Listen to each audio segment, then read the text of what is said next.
আসসালামু আলাইকুম। আজ আর খালেদা জিয়া, তারেক রহমান, খালেদা জিয়ার অসুস্থতা, এয়ার অ্যাম্বুলেন্স এগুলো নিয়ে কথা বলবো না। এর মধ্যে এ নিয়ে অনেক কথা বলা হয়েছে, যদিও এটাই এখনো পর্যন্ত দেশের রাজনীতিতে একটা বড় ঘটনা, সবাই এ নিয়ে আলোচনা করছে। কিন্তু যেহেতু আমি একাধিক দিন নিয়ে আলোচনা করেছি, আজ আর আমি একটু অন্য বিষয় নিয়ে কথা বলতে চাই। বিষয়টা ছোট, কিন্তু অনেক বড় অঘটনের কারণ এই বিষয়টা হতে পারে, অথবা আমাদের জাতীয় জীবনে একটা বড় ষড়যন্ত্রের একটা ইঙ্গিত এখানে আপনি পেতে পারেন। এটা দুদিন আগের ঘটনা, একটা ভিডিও আমি দুদিন আগে আমার চোখে পড়েছিল, এবং সেটা নিয়ে আমি তখন অতটা গুরুত্ব দেইনি এই কারণে যে আমার কাছে মনে হয়েছিল ভদ্রলোকের বয়স হয়েছে, হয়তো বয়স হলে অনেক সময় কিন্তু সমস্যা হয়, চিন্তার ধারাবাহিকতা কাজ করে না ঠিকঠাক মতো, হয়তো সেরকম কিছু হতে পারে। সেই জন্য আমি এটা চুপ করেছিলাম যে ঠিক আছে, এটা নিয়ে অত বেশি কিছু বলার দরকার নেই। কিন্তু এরপরে আরেকটা ঘটনা ঘটলো, সেই ঘটনাটা নিয়ে আলোচনা করি আগে, তাহলে আপনি বুঝবেন যে আগের দিন আমি কেন ওটা বলেছিলাম। পরের ঘটনাটা হলো ডিসেম্বরের 2 তারিখে, গত মঙ্গলবার আর কি, জাতীয় প্রেস ক্লাবে একটা আলোচনা সভা হচ্ছিল। সেই আলোচনা সভায় বক্তব্য দিয়েছিলেন গোলাম আজম সাহেবের পুত্র ব্রিগেডিয়ার জেনারেল অবসরপ্রাপ্ত আবদুল্লাহিল আমান আজমি। এই ভদ্রলোক দীর্ঘদিন কিন্তু গুম হয়েছিলেন, এবং সে কারণেই সম্ভবত ওনার প্রতি আমার একটা বিশেষ ধরনের আগ্রহ কাজ করছিল। আমি সবসময় ওনার কথাকে খুব গুরুত্ব দিয়ে বিবেচনা করি। এই জন্য করি যে ওনার জীবনের প্রতি কী গিয়েছে, কি ভয়ঙ্কর একটা সময় ওনাকে পার করতে হয়েছে, এবং এটা আমার ভাবতেও খারাপ লাগে। যাই হোক, উনি এখানে একটা কথা বলেছেন, যে কথাটা বলার পর আমি একটু হতচকিত হয়েছি। উনি বলেছেন যে ভারত টুকরো টুকরো না হওয়া পর্যন্ত বাংলাদেশকে শান্তিতে থাকতে দেবে না। প্রশ্নটা হলো, ভারত অনেক বড় একটা দেশ, এত বড় একটা দেশ টুকরো টুকরো হতেই পারে, বিভিন্ন কারণে হতে পারে। অনেক সময় ছোট ছোট দেশও টুকরো টুকরো হয়ে যায়, কিন্তু সেই টুকরো টুকরো হওয়ার দায়িত্ব আমরা কি নেব? এটা কি আমাদের কাজ? অথবা সেটাকে টুকরো টুকরো করার ক্ষেত্রে আমরা কি কোনো ভূমিকা পালন করতে পারবো? অথবা পারলেও কি করা উচিত? এটা কি আমাদের কাজ? ভাই, আমরা তো একটা শান্তিপূর্ণ দেশ হতে চাই, আমরা তো সবার সঙ্গে মিলেমিশে থাকতে চাই। আরেকটা দেশকে ভাঙার জন্য উৎসাহ দেওয়া, ইন্ধন দেওয়া, এটা কি কোনো শান্তিপূর্ণ দেশের কাজ হতে পারে? তো উনি একজন সামরিক কর্মকর্তা, ব্রিগেডিয়ার জেনারেল ছিলেন, হয়তো দলীয় সংকটে না পড়লে হয়তো আরও উপরে উঠতেন, সেটা হয়নি। কিন্তু উনি তো ঠান্ডা মাথায় কথা বলবেন। আমি বুঝি না, মাঝে মাঝে সামরিক বাহিনী কিছু কিছু অবসরপ্রাপ্ত কর্মকর্তাদের দেখি এমন সব কথা বলেন যে মাথা এলোমেলো হয়ে যায়। এটা আসলে কী বলছেন? তার মধ্যে উনি একজন দেখলাম, এর আগে আমরা ওই বিডিআর হত্যাকাণ্ডের তদন্ত কমিশনের রিপোর্ট প্রকাশ নিয়ে, ওরা যিনি চেয়ারম্যান ছিলেন মেজর জেনারেল আলম ও ফজলুর রহমান, ওনার কথাও আমি কিন্তু এই ধরনের এলোমেলো কিছু ভাব দেখেছি, যেগুলো আমার কাছে ঠিক স্বাভাবিক মনে হয় না, খুবই সুচিন্তিত মন্তব্য মনে হয় না। তো আবদুল্লাহিল আজমির এই বক্তব্যটা, আমান আজমির বক্তব্য শোনার পর আমার কাছে একটা জিনিস মনে হলো, সেটা হলো যে দুদিন আগে যে আমি একটা বক্তব্য শুনেছিলাম, এরও একদিন আগে, সেটা দিয়েছিলেন রাওয়া ক্লাবের বর্তমানে যিনি চেয়ারম্যান আছেন, কর্নেল অবসরপ্রাপ্ত আব্দুল হক। উনি রাওয়া ক্লাবের সভাপতি এবং খুব পাওয়ারফুল লোক, উনি খুবই পাওয়ারফুল লোক। ওনার একটা ভিডিও আমার চোখে পড়েছিল, আমি সেই ভিডিওটাতে দেখেছি। এবং আমি এটা কথা বলে রাখি, আমাদের এই যে জুলাইয়ের যে আন্দোলন, গত বছরের জুলাইয়ের আন্দোলন, সেই আন্দোলনে কিন্তু আব্দুল হক সাহেব খুব গুরুত্বপূর্ণ ভূমিকা রেখেছিলেন। অবসরপ্রাপ্ত সামরিক কর্মকর্তা হিসাবে ওনার ভূমিকা অবশ্যই আমি মনে করবো প্রশংসনীয় ভূমিকা। কিন্তু এই আব্দুল হক সাহেব দুদিন আগে একটা ভিডিওতে, একটা জায়গায়, একটা অনুষ্ঠানে উনি যা বললেন, তার যে ভিডিওটা আমি দেখেছি, এই ভিডিওর বক্তব্যটা না আমার কাছে তখনই ডাইজেস্ট হয়নি যে উনি আসলে এটা কী বলছেন। এত সিনিয়র, এত রেসপন্সিবল একজন সিটিজেন, এই ধরনের কথা উনি কীভাবে বলেন? উনি কী বলেছেন আমি ভিডিওটা আপনাদের দেখাতে পারলে ভালো হতো, তো না দেখালেও ক্ষতি হবে না, কারণ আমি ওনার বক্তব্যটা হু নোট করে আপনাদেরকে পড়ে শোনাচ্ছি। উনি যেটা বলেছেন শুনুন আপনারা।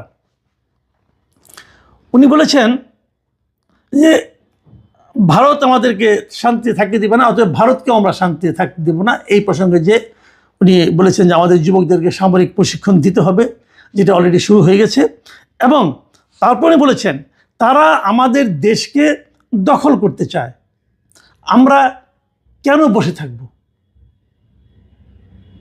ডক্টর ইউনূস বলেছেন না 7 সিস্টার্সের কথা, যতক্ষণ পর্যন্ত না আমরা ওই 7 সিস্টার্সকে বিচ্ছিন্ন করতে পারবো, আলাদা 7টা রাষ্ট্র করতে পারবো, ততক্ষণ পর্যন্ত বাংলাদেশ নিরাপদ নয়।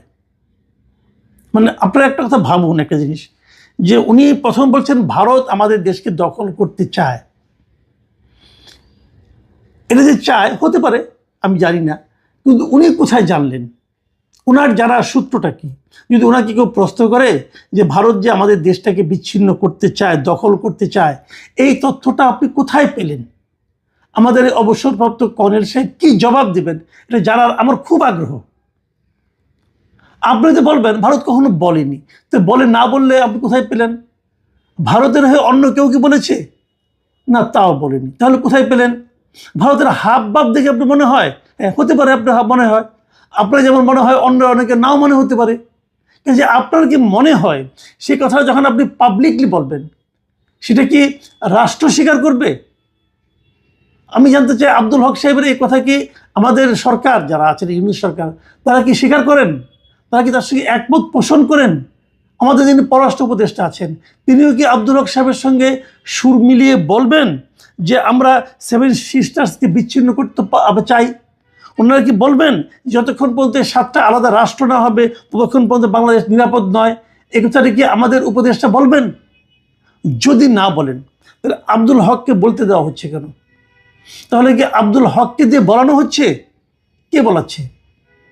ডক্টর ইউনূস বলাচ্ছেন, তার সরকার বলাচ্ছেন, নাকি অন্য কোনো পলিটিক্যাল পার্টি বলাচ্ছেন? বিএনপি বলাচ্ছেন নাকি জামাত বলাচ্ছেন? কে বলাচ্ছেন এই কথাটা? আর বলালেই উনি যখন বলবেন তখন ওনাকে জিজ্ঞাসা করা হবে না কেন যে আপনি যে কথাটা বলছেন এটার উপর ভিত্তি করে তো ভারতের সঙ্গে আমাদের সম্পর্ক আরও খারাপ হতে পারে? হতে পারে নাকি? শুনুন উনি আরও কি বলেছেন। উনি বলেছেন 7টা রাষ্ট্র কায়েম করতে হবে, মানে ওই 7টা 7 সিস্টার্সের যে 7টা রাষ্ট্র কায়েম করতে হবে, আর সেজন্য লোকেরা বসে আছে, কিন্তু আমরা তাদেরকে সাহায্য করতে পারছি না। আবার তারপর বলেছেন এটা আমি গোপনে বলছি না, প্রকাশ্যে বলছি। আপনি ওনার দম্ভটা দেখেন। উনি বলছেন যে 7 সিস্টার্সের লোকেরা আলাদা হওয়ার জন্য বসে আছে, আমরা তাদেরকে সাহায্য করতে পারছি না, মানে আমাদের সাহায্য করা উচিত। আপনি কি দিয়ে সাহায্য করবেন এবং কেন সাহায্য করবেন? এটা কি আপনার কাজ? প্রতিবেশী একটা রাষ্ট্র তার অন্য পাশের প্রতিবেশীকে বিচ্ছিন্ন করার জন্য, খণ্ড বিচ্ছিন্ন করার জন্য আপনি এখান থেকে লোক পাঠাবেন সেখানে? এটা কি পৃথিবীর কোনো রাষ্ট্র এটাকে মানবে? আচ্ছা, আমরা যদি এই কাজটা করি, এখন যদি তারা যদি আমাদের মতো করে এই কাজটা করা শুরু করে, তখন আপনি কি বলবেন? তারা করলে আধিপত্যবাদ, আর আমরা করলে সেটা কি? সেটা আধিপত্যবাদ না? এই কাজটা আমি কেন করতে যাবো রে ভাই? এটা আমার কি কাজ? যদি কেউ বিচ্ছিন্ন হতে চায় হবে, এটা তাদের ব্যাপার, সেখানে আমি কেন যাব? মানে আব্দুল হক সাহেব কি বলতেছেন আমার কিন্তু অবিশ্বাস্য লাগছে। শুনুন উনি আরও কি বলেছেন, আমাদের সার্ভাইভালের জন্য তারা যদি আমাদের দেশ দখল করতে পারে, আমরা কেন তাদের নতুন রাষ্ট্র করতে পারবো না? অনেকে বলেন প্রতিবেশী বদলানো যায় না, আমি বলি বদলানো যায় না, তবে নতুন প্রতিবেশী তৈরি করা যায়। সেই নতুন প্রতিবেশী তৈরি করার মাধ্যমেই আমরা বাংলাদেশকে একটা স্বাধীন সার্বভৌম রাষ্ট্র হিসাবে তৈরি করতে পারবো। আমি মানে আমার কাছে সত্যি কথা বলতে আমার কাছে অবিশ্বাস্য লেগেছে যে একজন সেন্সেবল লোক, রাওয়া ক্লাব কি? রাওয়া ক্লাব হলো সমস্ত অবসরপ্রাপ্ত সামরিক কর্মকর্তাদের একটা ক্লাব, মানে অনেক সাবেক আর্মি চিফ কিন্তু এই ক্লাবের সদস্য। সেই ক্লাবের সভাপতি তিনি বলতেছেন যে আমাদের পার্শ্ববর্তী দেশের 7টা যে দেশ আছে, 7 7টা যাদের রাজ্য আছে, সেই রাজ্যগুলিকে 7টা স্বাধীন রাষ্ট্র বানাতে হবে, সেই জন্য আমাদেরকে হেল্প করতে হবে, এবং এটা হলো আমাদের মূল কাজ। ভাই মাথা কি খারাপ হয়ে গেছে ভাই আপনার? আপনি ঠিক আছে, আপনি করবেন, করেন, অসুবিধা নেই। আপনারা আমাদেরকে পুরো দেশের জন্য একটা অশান্তি ডেকে আনতেছেন কেন? কি আছে আপনার ঢাল তলোয়ার নিয়ে যাবেন, করতে যাচ্ছেন? মাথা কি আসলে গেছে? তারও চেয়ে বড় কথা, আমি সবচেয়ে বড় দায় দিচ্ছি এই সরকারকে। এই সরকার এ ধরনের একজন লোককে কথা বলতে দিচ্ছে কেন? তার তো বাইরে চলাফেরা করে বিপজ্জনক আমি মনে করি। আর সরকার কাজটা কি করছে? সরকার কেন তাকে থামাচ্ছে না? থামানো মানে কি? তাকে তো ধরে এখন জেলে ঢোকানো উচিত ভাই। মানে আমার কথা হলো কি, আপনি পাকিস্তানের সঙ্গে যান, ইন্ডিয়ার সঙ্গে যান, কার সঙ্গে যাবেন, কার বিরোধিতা করবেন, কার সঙ্গে মারামারি করবেন, সেটা তো রাষ্ট্রের ব্যাপার। যদি রাষ্ট্র এটা আপনাকে বলতে বলতো আমার কোনো আপত্তি, যদি সরকার আপনাকে অ্যাসাইনমেন্ট দিত তখন আমরা সরকারের সমালোচনা করতাম।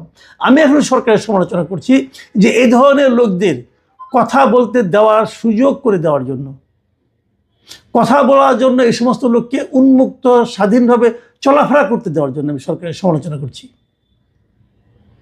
এবং আমি মনে করি এই ঘটনাকে আপনি যত ছোট মনে করেন, আমি ছোট মনে করতাম হয়তোবা, কিন্তু যখন নাকি আবার আমি ওই আজমি সাহেবের কথা শুনি তখন আমার কাছে কেমন যেন মনে হয়, তাহলে কি বড় একটা গোষ্ঠী কিছু একটা করতে চাচ্ছে দেশে, এবং সেটা করতে গেলে আলটিমেটলি এর পরিণতি কি হবে?